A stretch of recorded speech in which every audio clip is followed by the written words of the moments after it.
Vemos en las Escrituras en Juan 14, del verso 16 al 17. En nuestra reflexión de esta mañana queremos considerar el tema del Espíritu Santo en nosotros. Cuánto usted se goza, cuánto usted se disfruta el saber que el Espíritu Santo está en usted. ¿Cuánto usted se goza de eso? Yo creo que eso tiene que ver con lo que hemos comenzado a hablar.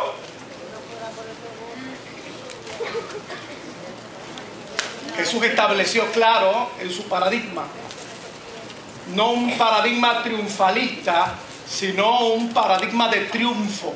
Son dos cosas distintas. El triunfalismo puede ser un estilo y una manera de ver las cosas. El triunfo es un hecho consumado. Y la vida en el Espíritu, la vida teniendo presente y conciencia de que el Espíritu Santo está en nosotros y con nosotros, es una vida de triunfo. No triunfalista, sino de triunfo. Porque el Espíritu Santo capacita a los hombres y a las mujeres para que puedan poner los pies sobre la tierra, pero tener, como dice el apóstol Pablo en Gálatas, los ojos puestos en el autor, consumador de la fe, perdón, eso es en hebreo, pero en Gálatas dice, mirando arriba hacia el cielo, donde Cristo está sentado a la diestra del Dios Padre. Juan 14, del verso 16 al verso 20. Leo en la versión moderna. Esta no es Dios habla hoy, esta es Nueva Internacional. Gracias, Joel. Verso 16. Amén. Y yo le pediré al Padre y Él le dará otro consolador para que los acompañe siempre. El Espíritu de verdad, a quien el mundo no puede aceptar porque no lo ve ni le conoce. Pero ustedes sí lo conocen porque vive con ustedes y estará en ustedes. Salto al capítulo 16 y los versos 7 al verso 15. Pero les digo la verdad, les conviene que me vaya, porque si no lo hago, el Consolador no vendrá a ustedes. En cambio, si me voy, se lo enviaré a ustedes. Y cuando Él venga, convencerá al mundo de su error, en cuanto al pecado, a la justicia y al juicio. En cuanto al pecado, porque no creen en mí. En cuanto a la justicia, porque yo voy al Padre, y ustedes ya no podrán verme. Y en cuanto al juicio, porque el príncipe de este mundo ya ha sido juzgado. Muchas cosas me quedan aún por decirles, que por ahora no podrán soportar, pero cuando venga el Espíritu de la verdad, Él los guiará a toda la verdad, porque no hablará por su propia cuenta, sino que dirá solo lo que oiga y les anunciará las cosas por venir. Él me glorificará, porque tomará de lo mío y se lo dará a conocer a ustedes. Todo cuanto tiene el Padre es mío. Por eso les dije que el Espíritu tomará de lo mío y se los dará a conocer a ustedes. Dentro de poco ya no me verán, pero un poco después volverán a verme. Qué lindo como termina la expresión juanina, pero dentro de poco tiempo nos volveremos a ver, nos volveremos a reunir. Esta mañana, revisando un poco la introducción a los tesalonicenses, el autor de esa introducción establecía la alegría de Pablo poder anunciarles a los hermanos de Tesalónica la realidad de lo que es la muerte, pero a su vez la realidad de esa segunda venida, de ese regreso inminente de Jesucristo. Y si usted puede ver, estoy empezando al revés de los cristianos por el final de lo que acabamos de leer, pero es que me saltó a la vista esta realidad que yo entiendo que la uso como introducción para nosotros poder ver y entender la necesidad de no solamente tener en el conocimiento, de no solamente tener en el intelecto, de que el Espíritu Santo está con nosotros.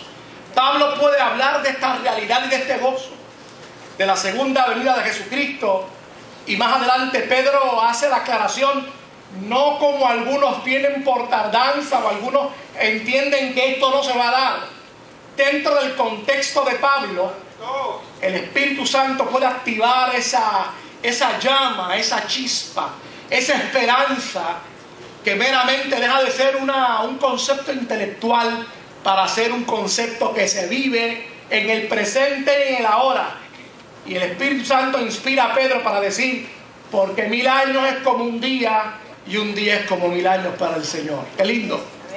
La realidad de entender el Consolador, al Consolador con nosotros, es que puede activar en nosotros de forma vívida, de forma en una experiencia presente, la realidad del Dios Todopoderoso, la realidad de la revelación, lo vamos a ver más adelante, de ese plan eterno consumado en primer lugar en Jesucristo y en segundo en la vida tuya cotidiana. Por eso Pablo tiene que adelantarse y expresar, porque todas las cosas ayudan a bien a los que aman a Dios, que conforme a su propósito son llamados. Sí, Señor. Esa experiencia viva es provocada por el Espíritu Santo. Eso no lo puede provocar ningún otro libro, no lo puede provocar ninguna otra teoría, no lo puede provocar ninguna otra religión. Lo provoca en nosotros la llama maravillosa, la vida extraordinaria del Espíritu Santo, acompañándote, viviendo contigo en una relación estrecha y cotidiana. El texto primero que leímos en Juan 14, del 16 al 17, el texto vivo de esa palabra, emana de una consolación que Jesús está haciendo a sus discípulos. Los discípulos no van a ver más a Jesús. Jesús los está preparando. Comienza el verso 14, el capítulo 14 diciendo, no se angustien, confíen en Dios, confíen también en mí. Porque la presencia de Dios provoca en los hombres y las mujeres un no sé qué. Y obviamente nosotros podemos definir claramente ese no sé qué. Provoca esa compañía, rompe el vacío y la soledad existencial provocada por el pecado. Por lo tanto, esa compañía corporal y física ya se va, porque Jesús tiene que morir, resucitar y ascender al Padre. Sin embargo, es la coyuntura ideal para expresarle a los discípulos que esa experiencia que han vivido durante esos últimos 3 años, maravilloso, de compañía, del Dios hecho hombre, ahora se hace una realidad, no meramente en el hecho de que lo pueden ver físicamente, sino que cuando Él se vaya, quedará en aquellos y en aquellas esa gracia, esa presencia maravillosa que se llama el Espíritu Santo. Así que el Espíritu Santo comienza Jesús a definirlo como el Consolador que está con nosotros. Pudiéramos definir de la siguiente manera a ese ayo, a esa palabra consolador que utiliza el evangelista Juan en este pasaje. Pudiéramos decir que ese ayo, que ese consolador, que ese paracletos también dicho en la literatura juanina, no es otra cosa que uno junto a mí, además de mí y en adición a mí, aunque exactamente igual a mí, que en mi ausencia hará lo que yo haría si estuviera físicamente presente con ustedes. Eso es el ayo, ese es el Espíritu Santo en nosotros. Yo creo que en la medida en que nosotros entendemos esto, la realidad que ahorita les comentaba cuando les citaba lo que Pablo estaba estableciendo en Romanos en el capítulo 8, se hace una realidad en nuestra vida. El Espíritu de Dios, Dios mismo, está con nosotros, está en nosotros. Claro que muchas veces dentro de la experiencia cotidiana nos confundimos porque prestamos atención. Yo creo que esa es una condición muy natural y muy humana, prestar atención solamente a los procesos y a los aspectos negativos de la vida.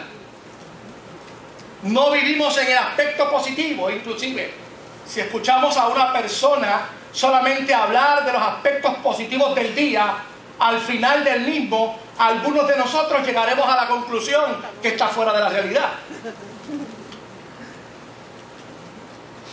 Porque hemos nosotros construido la realidad de que el dolor, el fracaso, los intentos fallidos y aquellas circunstancias negativas deben ser parte de la ecuación diaria. Yo no estoy predicando otro evangelio ni un falso evangelio tampoco. Les estoy exponiendo esto porque en la medida en que nos damos cuenta de cómo procesamos nuestro diario vivir, cómo procesamos los pensamientos y las ideas para ejecutar nuestras acciones, en esa medida nosotros podemos darnos cuenta de quién somos, con quién estamos, para dónde vamos, qué queremos y qué estamos haciendo con lo que tenemos.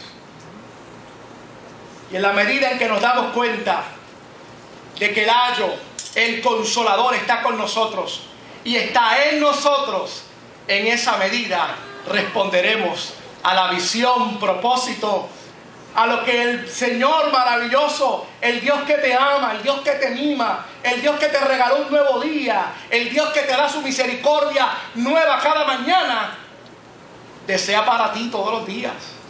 Que tú hagas, que tú respondas. Pablo descubre ese proceso y por eso Pablo dice, no es que yo lo haya obtenido ya, no es que lo vamos, ya lo tengo capturado, sino que voy en esa línea, en ese caminar.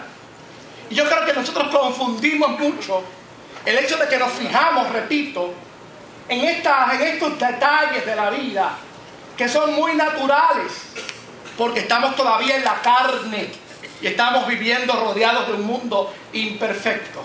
Sin embargo, en la medida en que nosotros cobramos conciencia y no meramente lo dejamos en el intelecto, en el conocimiento, sino que lo llevamos a la práctica, en el diario vivir. Por eso tuvo tanta aceptación el libro Buenos Días Espíritu Santo, porque respondía con un título muy natural, un buenos días a ese que está contigo, a ese que está todos los días, que no te va a dejar, que estará contigo hasta el fin del mundo, que conoce tus debilidades, pero que en tus debilidades, como dice el apóstol, Él se perfecciona para su gloria y para su honra. Aleluya. Ese Consolador está con nosotros. Fue dejado a nosotros para que nosotros pudiéramos vivir para Dios, pudiéramos vivir con Él. Ese Consolador había sido prometido, había sido anhelado a través de la historia. En el capítulo 36 y el verso 27 del profeta Ezequiel, ya hay una declaración extraordinaria de lo que significa el Espíritu Santo en nosotros. Infundiré mi espíritu en ustedes y haré que sigan mis preceptos y obedezcan mis leyes. El amor de Dios, leía un comentarista con relación a la teología juanina, se va a expresar no meramente en un sentimiento, sino en un aspecto moral, algo que trasciende los sentimientos y el conocimiento, de manera que el hombre y la mujer puedan dejar a un lado esos aspectos que se fijan, que son negativos, que nos hacen pensar que vamos a fracasar, y fijarse en la obra maravillosa de Dios en ellos y en ellas. Yo le decía a un querido amigo en el día de ayer, que me decía, chico, te estoy llamando a consultarte esto, ¿qué tú crees? Y yo le decía, pero oye, tú no entiendes que el miércoles en el culto de oración estuvimos clamando y había un testimonio hermoso en la comunión de los santos, del Espíritu Santo, trabajando. E inclusive el Espíritu Santo nos convidó, nos invitó para que pudiéramos clamar por aquellas situaciones que estaban como que medias estancadas. Y tú me estás dando un testimonio de que estás viendo evolucionar ese problema y ahora no sabes si vas a dar un paso positivo hacia él.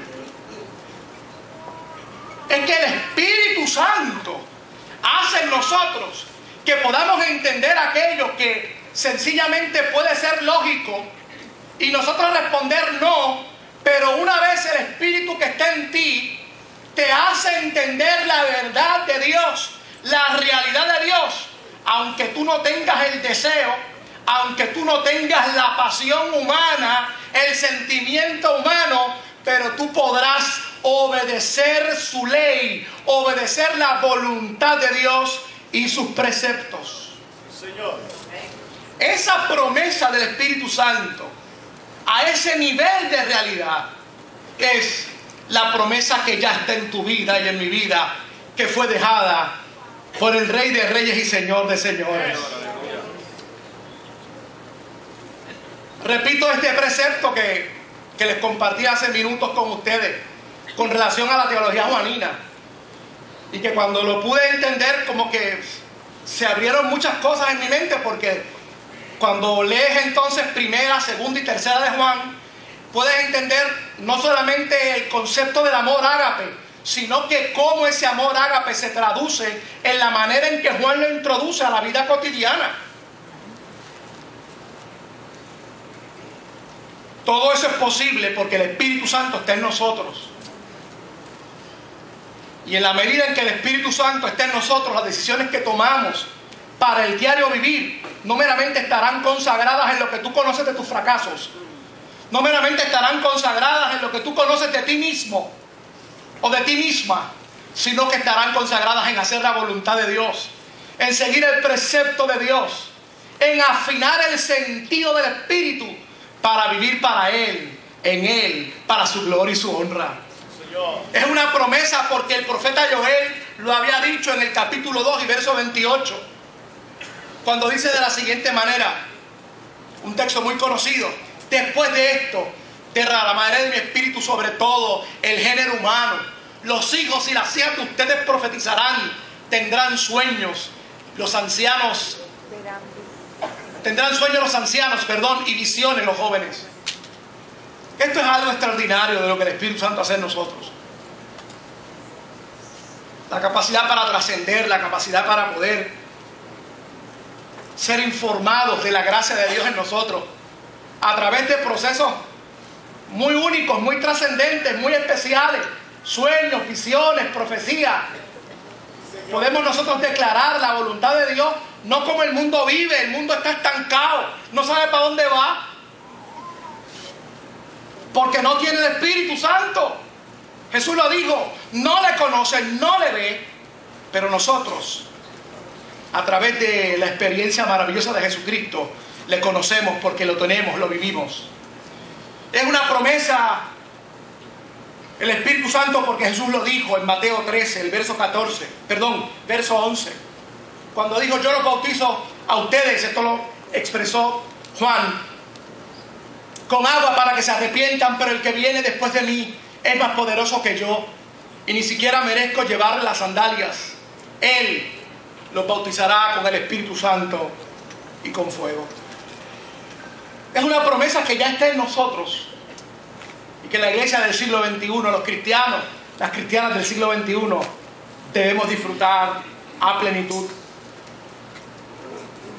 Este Consolador, este ayo, el mundo no le puede conocer. Y dentro de esta reflexión, este punto que aparentemente suena un poco discordante, es importante que lo tengamos en consideración. Porque muchas veces, dentro del ajetreo cotidiano, dentro de lo que queremos hacer diariamente para resolver nuestros problemas, para resolver la problemática que está a nuestro alrededor, para resolver algunas crisis que llegan a nuestra vida. Intentamos mirar al mundo con esperanza. Intentamos como que darle un break a ver si ellos pueden.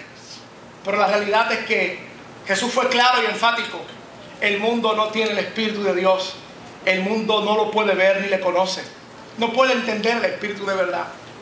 Y es importante que nosotros podamos entender esto. Segunda de Corintios capítulo 4 y verso 4. Dice: el Dios de este mundo ha cegado la mente de estos incrédulos para que no vean la luz del glorioso evangelio de Cristo, el cual es la imagen de Dios. La imagen de Dios es la referencia extraordinaria que hacía el libro de Hebreos cuando dice: como Moisés levantó a la serpiente en el desierto, y aquellos fueron alumbrados los ojos porque tuvieron sanidad. El que no tiene el Espíritu Santo no puede ver la imagen de Dios. Tiene una imagen distorsionada. Por eso la Escritura dice que nadie puede llamar al Señor, Señor, o al Señor o a Jesucristo, o declarar que Jesús es el Hijo de Dios, si no es por su Espíritu. Señor. Y el mundo no puede entender esto. El mundo anhela vivir esto. Y yo sé que hay una concepción muy tolerante dentro de esta sociedad, pero el Evangelio de Jesucristo, uno de los puntos fundamentales de entender lo que es el Espíritu Santo de Dios, es este.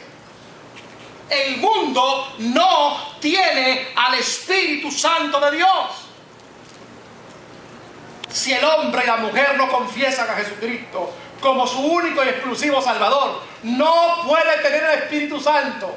No es que Ariel se convirtió intolerante en esta mañana, es que por voz misma del Maestro, esta es una declaración contundente para que cuando nosotros y nosotras estemos confundidos en el ajetreo de la vida, no miremos nuestro rostro hacia el otro lado.